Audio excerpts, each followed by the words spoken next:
दोस्तों, आज मेरा टॉपिक है फंडामेंटल राइट। फंडामेंटल राइट होता है, what's the fundamental right. Fundamental right इंसान का मौलिक व नैतिक अधिकार होता है जिसको कभी छीना नहीं जा सकता। It can't be taken away at any circumstances. Fundamental right का नेसेसिटी यही है। फंडामेंटल राइट के बिना इंसान का लाइफ का जीना नहीं रहता, जेल बन जाता है। इंसान का लाइफ नरक बन जाता है। तो एक जेल में कैदी जो बंद रहता है उसका 90% फंडामेंटल राइट छीन लिया जाता है। सो इसके बिना, फंडामेंटल राइट के बिना उसका ज़िंदगी नरक बन जाता है। No right to freedom, right to speech, anything. हाँ, तो फंडामेंटल राइट का नेसेसिटी यही है, हम लोगों का जो सिविल एंड पॉलिटिकल अफेयर को सिक्योर करना। जो फंडामेंटल राइट हम लोगों का जो मैग्ना कार्टा ऑफ इंडिया, ये फ्रेंच वर्ड से इसका ओरिजिन है। बेसिकली ये इम्प्लीमेंटेड था यूके 1250 में। यूके में एज ए फंडामेंटल क्राइटेरिया था। उधर से हम लोगों का ये वर्ड कॉपी हुआ है। यूएस का इसका बिल ऑफ राइट बोलता है हम लोगों को जो फंडामेंटल राइट। यूएस में सबसे ऊपर में रहता है जुडिशियरी। यूएस का जो फंडामेंटल राइट होता है वो 100% एब्सोल्यूट क्वालिफाइड फंडामेंटल राइट होता है। वो इक्वली सबके अंदर इक्वली डिस्ट्रीब्यूट होता है। जब हम लोगों का जो फंडामेंटल राइट है, it is not a qualified fundamental right. ये कुछ पॉजिटिव डिस्क्रिमिनेशन, कुछ पॉजिटिव अप्रोच के वजह से इसको चेंज हुआ है। जब सपोज हम लोगों को इधर एक लड़का लड़की भाग गया है, भाग के शादी किया है, समझ लो, और लड़की दोनों पकड़ गया है। लड़की बोलेगा तो मेरे, लड़की जो बोलेगा उसके बात को ज़्यादा प्रायोरिटी देता है। लड़की के बात के प्रायोरिटी देने का यही मतलब है। थोड़ा सा डिस्क्रिमिनेशन, थोड़ा सा पॉजिटिव अप्रोच की वजह से उन लोगों का थोड़ा सा चेंजेबल करता है जो हम लोगों को इंडियन कॉन्स्टिट्यूट है। और समझ लो एक लड़का लड़की का शादी हुआ है, पहले का तो 3 तलाक था। 3 तलाक जो 3 तलाक की वजह से जो शादी होता रहता था, जो 3 तलाक था, तलाक की बिद्दत, तलाक की हसन, तलाक की ओहसन, ये जो हम लोगों को जो प्री हिस्ट्री से ये रूल्स चालू था, उसके वजह से हम लोगों का बहुत fundamental, it's always violate the fundamental right life to liberty and violative of the fundamental rights. So इस तलाक की बिद्दत को चेंज, जो 3 तलाक होता है, इसको फंडामेंटल राइट को वायलेटिव होता है। सो तलाक की बिद्दत को हटाया गया है। एज पर फंडामेंटल राइट को ये वायलेट करता है। सो ये वाला केस में, किसी केस में लड़के को ज़्यादा प्रायोरिटी देता है, किसी में दूसरे में प्रायोरिटी देता है। सो नेसेसिटी फंडामेंटल का राइट का यही होता है, जब हम लोगों का पॉलिटिकल्स और सिविल लाइफ को सिक्योर करना है। हम लोगों को जो फंडामेंटल राइट, यूएस का जो बिल ऑफ राइट बोलता है, हम लोगों को जो फंडामेंटल जो राइट हम लोगों को बोलता है फंडामेंटल राइट। जो ब्रिटिश पार्लियामेंट रहता है उसमें सबसे प्रायोरिटी में रहता है parliament. There is no documentary और any documentary part of the fundamental rights, and parliamentary is the supremacy. इसको पार्लियामेंट्री को सुप्रीमेंसी मानता है। पार्लियामेंट्री अपना हिसाब से, जो ब्रिटिश में खुद के हिसाब से लॉ ड्राफ्ट करता है और बिल पास करके वो अपने हिसाब से लॉ इनैक्ट कर सकता है। लेकिन अमेरिका का जो, यूएस का जो फंडामेंटल राइट है वो 100% एब्सोल्यूट नेचर का है। ये इसमें कुछ दिक्कत रहेगा तो इसमें जुडिशियरी एक्टिविज्म हो जाता है। हाँ, कुछ फंडामेंटल राइट का वायलेटिव होता है। हम लोगों का इंडिया का जो फंडामेंटल राइट है, origin of US fundamental right constitutions, but US का जो है 80% जो उसका पालन किया जा करता है। हम लोग मानता है 80% फंडामेंटल राइट को।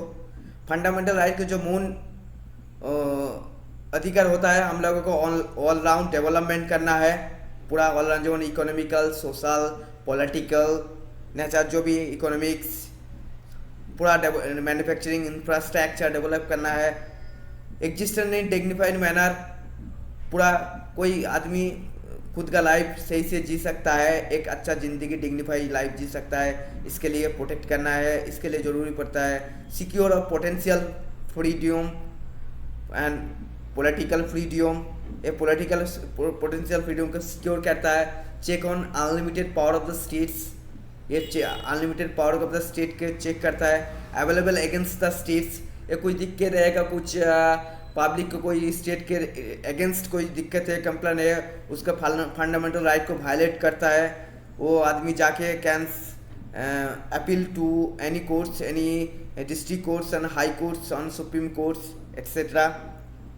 ये नॉट एब्सोल्यूट नेचर का नहीं होता है, बिकॉज हम लोगों का एब्सोल्यूट नेचर में नहीं, क्यों नहीं होता, इसका रीज़न यही है, कुछ एक्सटर्नल इंटरनल एग्रेशंस, एनी वार, पाकिस्तान चाइना इंडिया में अटैक किया है, हाँ, उसके रिगार्डिंग अटैक करने के बाद इंडिया का हालत जो इंटरनली बहुत ख़राब हो चुका है, फाइनेंशियली बहुत वीक हो चुका है। इस रिगार्डिंग जो फंडामेंटल राइट के पूरा आदमी आ जाएगा, मेरे को यही चाहिए, मेरे को जॉब चाहिए, एम्प्लॉयज़ चाहिए, इक्वल अपॉर्चुनिटीज़, इस रिगार्डिंग गवर्नमेंट का पॉसिबल नहीं हो सकता उसको जॉब प्रोवाइड करे। इस रिगार्डिंग कुछ रेस्ट्रिक्शन के रीजन से ये कुछ सस्पेंड किया जा सकता है फंडामेंटल राइट को। So not absolute nature, this fundamental right can be suspended during the emergency case, national emergency, temporarily presidents fundamental right को सस्पेंड कर सकता है।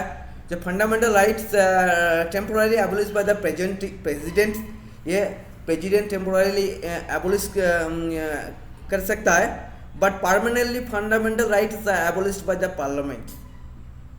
सो and protector and grantor of the fundamental rights is high supreme court and high court. जो fundamental right को जो protector रहता है supreme court and high court, इसको फंडामेंटल राइट को टेम्पोररीली प्रेसिडेंट इसको हटा सकता है एंड परमानेंटली इसको हटा सकता है पार्लियामेंट एंड ग्रांटर और supreme court and high court. So fundamental right का मेन सिक्योर जो पॉलिटिकल नेचर को सिक्योर करना, इट्स अ पार्ट 3 में मेंशन है, article 213(5) in this regard fundamental constitution derived in inspiration from the constitutions of USA. Part 3 constitution describe the Magna Carta control belongs, etc. So fundamental rights are means for promoting ideal of political democracy. I have told you before. So fundamental originalism, fundamental हम लोगों को जो right होता है, so basically हम लोगों का जो फंडामेंटल राइट है वो नॉट ए एब्सोल्यूट नेचर। सो हम लोगों को जो फंडामेंटल राइट मेन है प्रोमोटिंग द पॉलिटिकल डेमोक्रेसी। तो यूएस का जो फंडामेंटल राइट होता है वो सुप्रीमेंसी में रहता है जुडिशियरी, जो हम लोगों को सुप्रीमेंसी रहता है कॉन्स्टिट्यूशंस इज द सुप्रीमेंसी, और यूके का जो सुप्रीमेंसी में रहता है parliament. So there is a changeables the fundamental right. Originally we have 7 kind of the fundamental rights, and first of all, right to equality, article 14 to 18 सबका equality है, law का any kind of the सर्व खान, equality to freedom 90 to 12, equality against exploitations 23 to 24, right to freedom of religion article 25 to 28, cultural and educational rights article 5 29 to 30, right to property 31, right to constitutional remedies. But right to property 31 was removed, and was removed, and it was put to the schedule 12 and article 300 as a constitutional but it was taken away from the fundamental rights. So right now we have a 6 fundamental rights. So I am give the descriptions of the all kind of the fundamental rights, how implemented. So yeah, what are fundamental rights? So articles 12, so we have a fundamental rights indicate from article 12 to 35. And so article 12 states that it describes the power of the states. And what is the power of the states? States, unions and local authorities and other authorities. Because इसका main purpose रहता है article 12 जो state का power का definition करता है, इसका जो है एनी डेवलपमेंट मैनेजमेंट, एनी हम लोगों का जो रहता है सोसाइटी में कुछ डेवलप करने के लिए कुछ प्रोग्रेसिव करने के लिए ये लोग कुछ रूल्स एंड नियम इम्पोज कर सकता है। जो ऐसे जो सपोज पकड़ लो कोई लोकल अथॉरिटी, हम लोगों का जो सेंट्रल है तो वो नहीं आ सकता है इतना दूर से। हम लोगों को जो स्टेट है वो उसका रिस्पॉन्सिबिलिटी दे देगा हम लोगों को पंचायत को। पंचायत क्या करेगा, उसको मॉनिटर करके आइडेंटिफाई करेगा, उसको रीजन बताएगा क्या हाँ क्या है। जो हम लोग अदर अथॉरिटी में जो आता है, हम लोगों को जो एयरपोर्ट के अंदर रेंज में कोई बड़ा बिल्डिंग नहीं बन सकता, बिकॉज एयरपोर्ट को लैंडिंग करने में तो दिक्कत रहता है इसका। तो इसका सो ऑब्लिगेशन है। सो इसके ये एयरपोर्ट इसका सवर्जन एज ए गवर्नमेंट काम करता है as a states and as जब local authority like LIC statutory non LIC ONGC SAIL also work as a government, central government, government, Parliament of India, government of legislators. I am talking executive legislators. All those things, in a wider sense, include all the agencies. The agency of this agency that can be challenged in the courts of violating fundamental rights. So definitely understood. According to the Supreme Court, even provide a body agency working instruments of this and fall within interacting and जो fundamental rights यही होता है जो state का power बोलता है article 12। Article 13 क्या बोलता है? आर्टिकल 13 डिक्लेयर द इनकॉन्सिस्टेंस और डिरोगेशंस। इसका मतलब क्या है?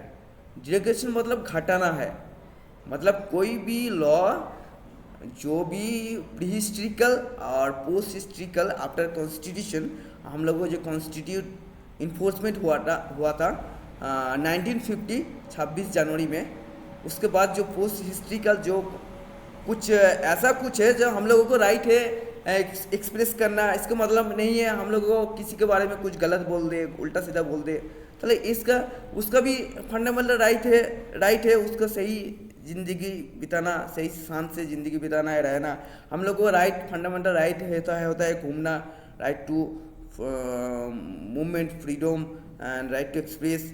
इसका मतलब नहीं है किधर भी जाके मैं घूम सकता हूँ, किसके घर में जाके, किसी में बेडरूम में जाके उसको डिस्टर्ब कर सकूँ, उसका भी लाइफ है शांति में जीना। सो उसको भी वायलेट होता है। जो ऐसा कोई फंडामेंटल राइट है जिसको दूसरे को दिक्कत व हानिकर पहुँचाता है, इसको derogation that can be derogated and as per Indian law and enactments. So ऐसा कोई फंडामेंटल राइट नहीं हो सकता जिसको हम लोगों को जो फंडामेंटल राइट को हानिकर पहुंचाता है। So that's why fundamental right को हानि करता है और it's violet the fundamental rights. Article 13 यही बोलता है। और ऐसा कोई बट स्टेट ऐसा कुछ लॉ बना सकता है अपना लोकल अथॉरिटीज लोकल गवर्नमेंट से कुछ ऐसा कुछ पावर इम्पोज कर सकता है जिसमें हम लोगों का जो फंडामेंटल राइट्स का कुछ इसका कुछ इम्प्लीमेंट डेवलपमेंट इंसान का ह्यूमन लाइफ का कुछ life secure and privacy and कुछ अच्छा लाइफ देने के लिए कुछ चेंजेबल कर सकता है। Temporary law of ordinance secure by the presidents on the state governments and statutory instruments in the terms of greatest legislations. Temporary law बना सकता है ऐसा ऑर्डिनेंस पास करके जिसमें सेशन में पार्लियामेंट नहीं रहेगा, पोस्टपोन रहेगा, उस टाइम टेम्पोररी लॉ बना सकता है। Parliament law enacted by the parliament and state legislator कोई parliament law enacted state legislator बना सकता है, कुछ लॉ के और अमेंड भी कर सकता है। Non legislator state law that is customs legislator, इसमें जो स्टेट के डेफिनेशन देता है, जो स्टेट कुछ ऐसा कुछ लॉ बना नहीं सकता जिसमें फंडामेंटल राइट को हानि कर पहुंचाता है, इसको स्टेट का। इसमें जो पॉलिटिकल फंडामेंटल राइट को पॉलिटिकल फ्रीडम देना है, सिविल फ्रीडम देना है, और जो directive principle of state policy है वो इंसान का इकोनॉमिकल एंड सोशल फ्रीडम देता है, जो तो इस आर्टिकल 36 से 51 डिस्क्राइब करता है। सो हम लोग को आर्टिकल 30 यही बताता है। So I am telling next just article 30। So article 13 यही बोलता है स्टेट्स और सेंट्रल एनी काइंड एल्स ऐसा कोई लॉ बना नहीं सकता जिसका हम लोगों का फंडामेंटल राइट को वायलेट करे। इसका मतलब जो if it's violative of fundamental right you can appeal to high courts और any local authorities court, local boards and district courts you can apply regarding. माने फंडामेंटल राइट इससे जुडिशिबल राइट। आप लोगों को फंडामेंटल राइट मिलने के लिए आप लोगों को फंडामेंटल ड्यूटीज प्रॉपर तरीके से पालन करना पड़ेगा। As per it was amended in 42 amendment 1970 Mahatma Indira Gandhi implemented fundamental duties. So as per Indira Gandhi if you want to get the आपको फंडामेंटल राइट का जो भी है, फंडामेंटल राइट भी जैसा है हम लोगों को फंडामेंटल ड्यूटीज भी है। तो फंडामेंटल राइट मिलने के लिए हम लोगों को फंडामेंटल ड्यूटीज़ भी सही तरीके से पालन करना पड़ेगा। जो फंडामेंटल ड्यूटीज़ हम लोगों को जो आर्टिकल 36 से 51 डिस्क्राइब करता है, उसके बारे में आपको बाद में मैं पढ़ाऊँगा। अभी फ़िलहाल फंडामेंटल राइट के टॉपिक में मैं जाता हूँ। सो आर्टिकल 14 से जाने से पहले एक बात मैं बताना चाहता हूँ। जो फंडामेंटल राइट है इसको अमेंड किया जा सकता है। As per article 368 parliament can amend the article amend the fundamental rights, but as per जो कुछ लॉ मैं आपको केस का उदाहरण देता हूँ, जैसे सज्जन सिंह शंकर नारायण केस 1965, इसमें बोला गया था fundamental right can B amended. And 1967 Golaknath case, this is 74 जो केशवानंद केस, इसमें बताया गया था फंडामेंटल राइट जो 1967 है। गोलोकनाथ केस में बताया गया था fundamental right is sacrosanct that can not be amended. 1974 में केशवानंद केस में बताया गया था some basic structure of fundamental right can not be amended.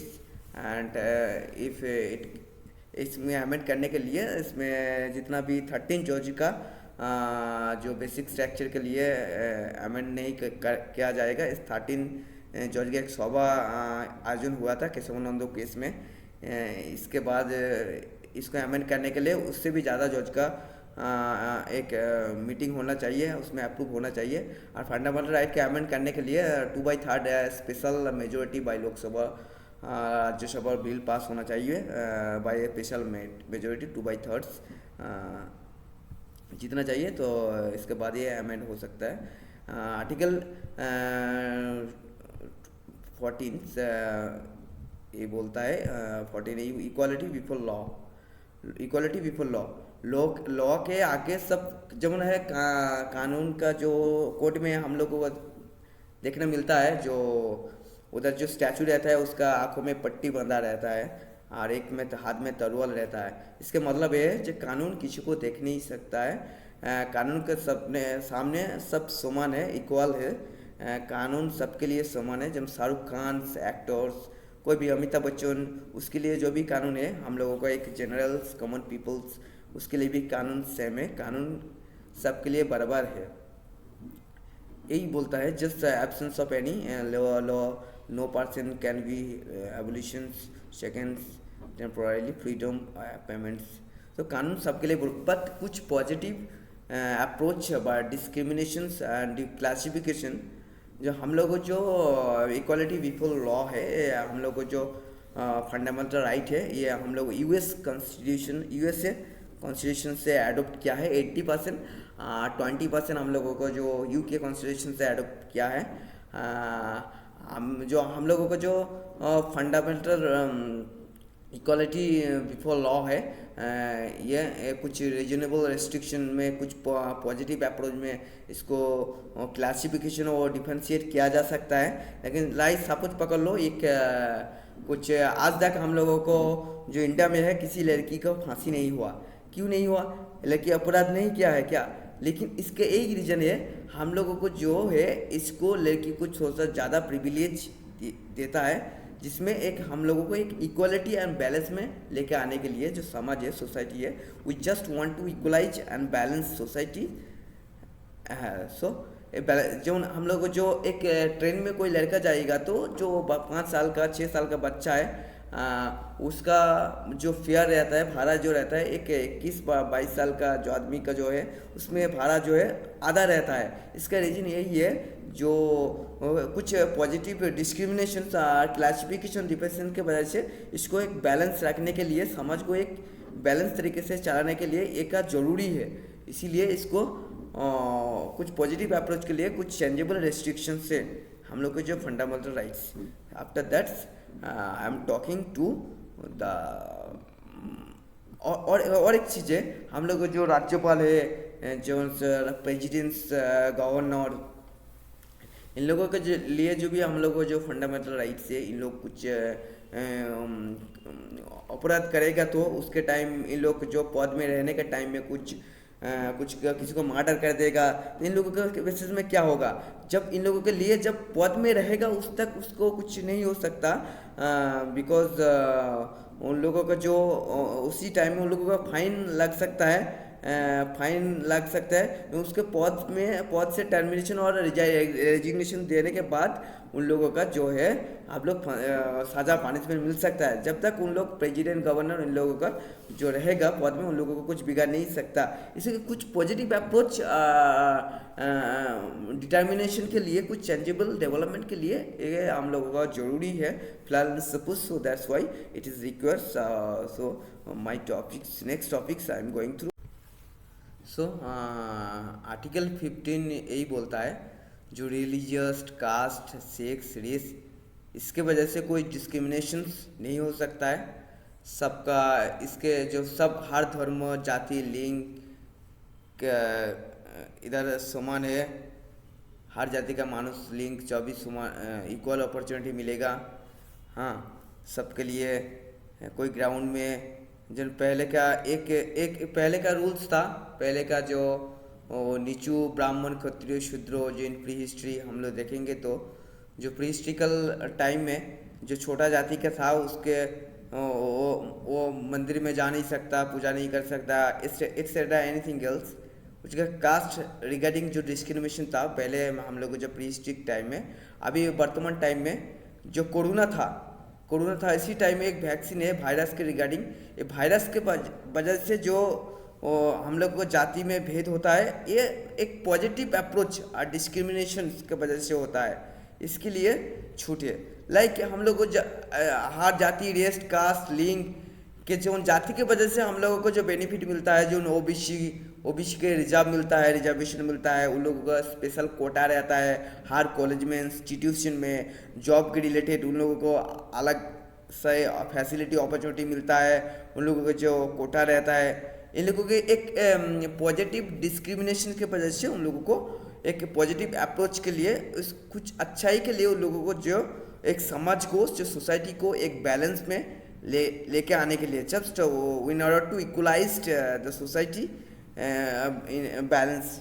जो हम लोगों को देखता हूँ, जो लिंक की वजह से हम लोग को जो आरक्षण मिलता है, जो मतलब हम लोग को जो ट्रेन में जो छोटा बच्चा, चिल्ड्रेन को, अभी जो वीमेंस को, इसके लिए रिजर्वेशन स्पेशल रहता है। इन लोगों को जो आरक्षण मिलता है आज के लिंक के आधार पे, प्लेस के सब भी आरक्षण मिलता है। लड़ाई के जो भी एरिया है, जो अनडेवलप्ड एरिया है, लाइक से उड़ीसा में कालाहांडी, जो छत्तीसगढ़ में बस्तर, इन लोगों को जो अनडेवलप है, इसमें ज़्यादा डेवलप्ड नहीं है, इसमें हर चीज़ सही से फुलफिल नहीं मिलता। इन लोगों को जो गवर्नमेंट इन लोगों को थोड़ा सा अपॉर्चुनिटी देता है, थोड़ा सा आगे बढ़ने के लिए, समाज को इक्वलाइज इकोसिस्टम को सही से रखने के लिए। सो इन लोगों को थोड़ा सा इनपुट देता है। इन लोगों को जो ये जो होता है थोड़ा सा पॉजिटिव अप्रोच ऑन व्यू को बढ़ाने के लिए, डिस्क्रिमिनेशन को हटाने के लिए। सो इन लोगों को कितना चलता है, जब कोई भारी काम करने के लिए कोई लड़की तो नहीं कर सकता। हम लोगों को जो पता है the mens are physically strong then womens. So mens physically strong, इसीलिए मेन को और जो हैवी वर्क लोड काम करने के लिए देता है। जो कोई आर्मी फोर्स में जाने के लिए जो मेन चीज़ है, रिक्वायरमेंट होता है मैन का, जो कुछ पॉजिटिव डिस्क्रिमिनेशन के लिए जो आर्टिकल 15 है उसमें चेंजेबल्स है। जो equality before law. Next topic है इक्वल अपॉर्चुनिटी, एजुकेशनल राइट और OBC like this. Article 16, article 16 क्या बोलता है? जो आर्टिकल 16 बोलता है equal opportunity in the matter of any employees. इसको रिलीजन, सेक्स और एनी कास्ट, एनी धर्म, एनी इसके वजह से कोई इसमें भेदाभेद नहीं कर सकता। हर इक्वलाइज, हर जाति को इसमें जॉब मिल सकता है। कोई गवर्नमेंट एम्प्लॉय में भागीदार एम्प्लॉय में काम कर सकता है, उसमें जॉब ऐसा नहीं बोल सकते इसी जाति को आदमी इसमें फॉर्म भर नहीं सकता। हाँ, यह प्रिविलेज मिलता है जो किसी जो WBCS के एग्ज़ाम के लिए कोई प्री एग्ज़ाम क्वालिफाइड जो होता है, जो जनरल कैटेगरी का होता है 130 में मिल जाएगा, तो जो नॉर्मल होता है 110 में मिल जाता है। ओबीसी कैटेगरी रहता है, शेड्यूल कास्ट, शेड्यूल ट्राइब। इसको जो पिछले वाला जाति है उन लोगों को थोड़ा सा आगे बढ़ने के लिए हम लोग जो equality opportunities in the public, उस लोगों को थोड़ा सा कोटा में रिजर्व रहता है सीट्स एंड कॉलेज में, इंस्टीट्यूशन में थोड़ा सा आगे बढ़ने के लिए।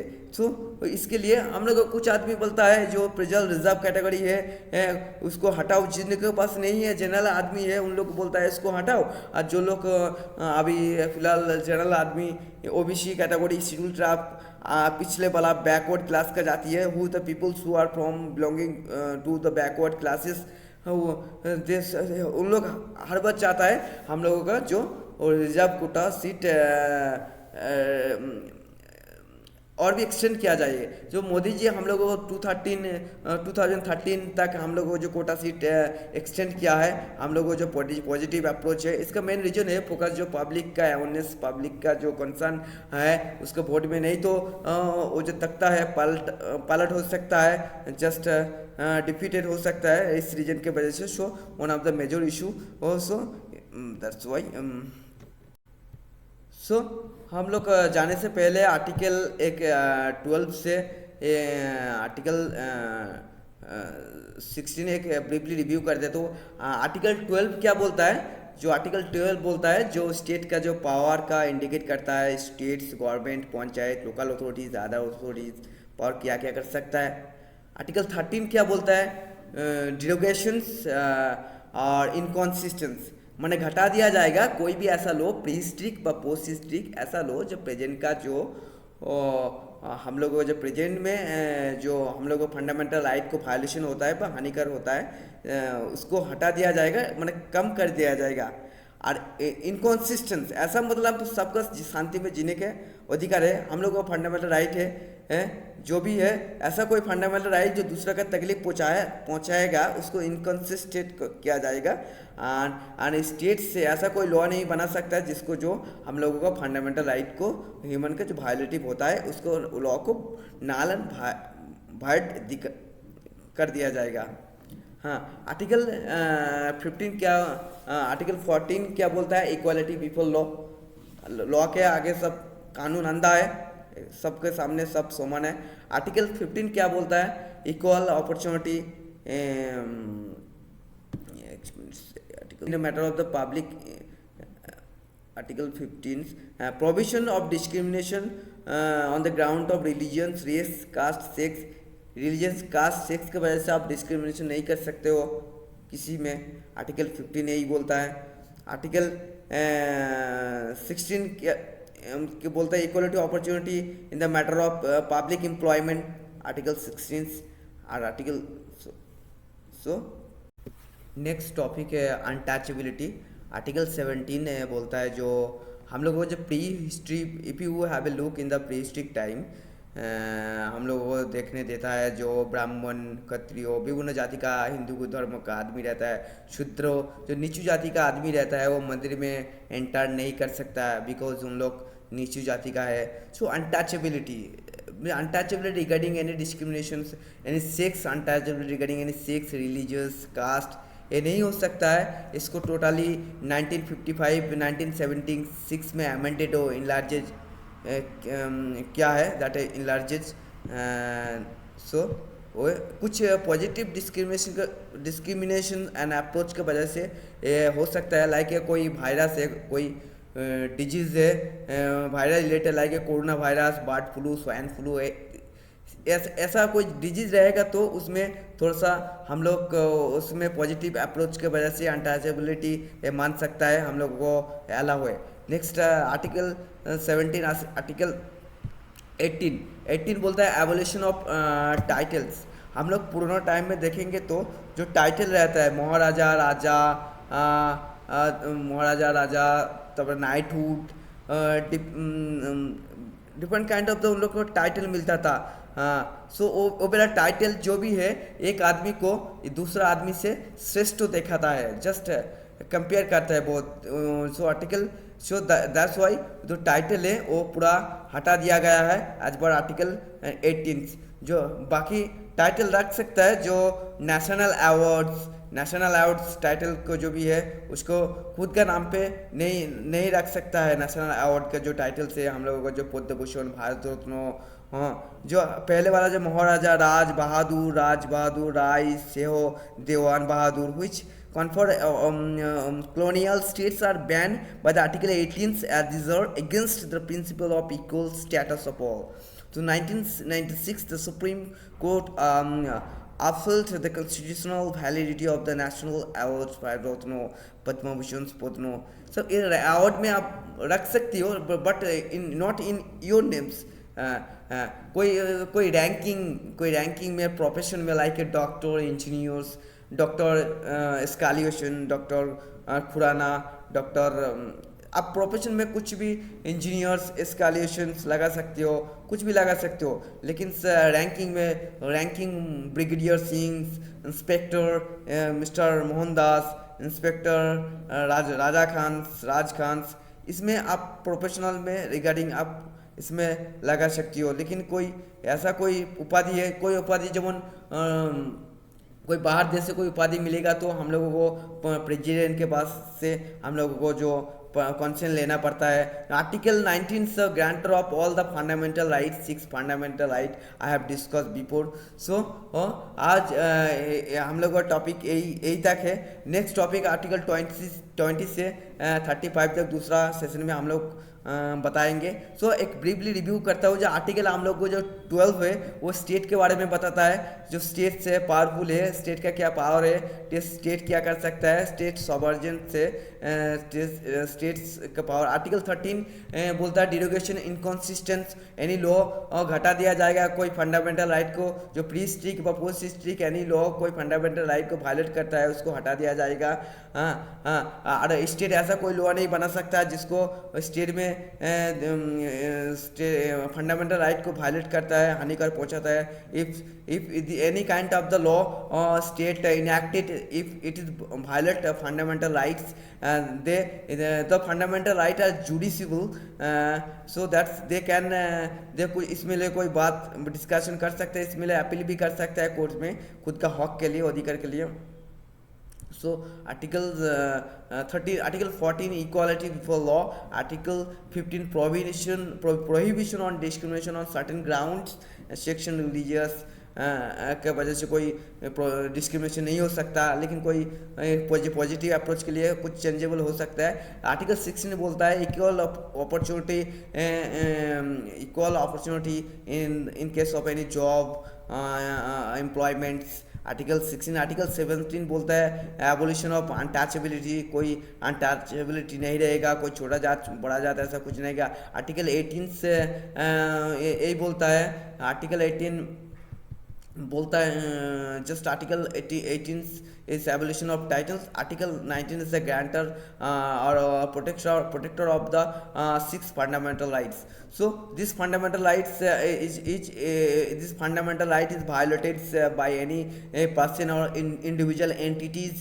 They can, or any states or any public authorities, they can directly appeal to high courts and supreme court and any local courts. And article 32 is the grantor of the fundamental right.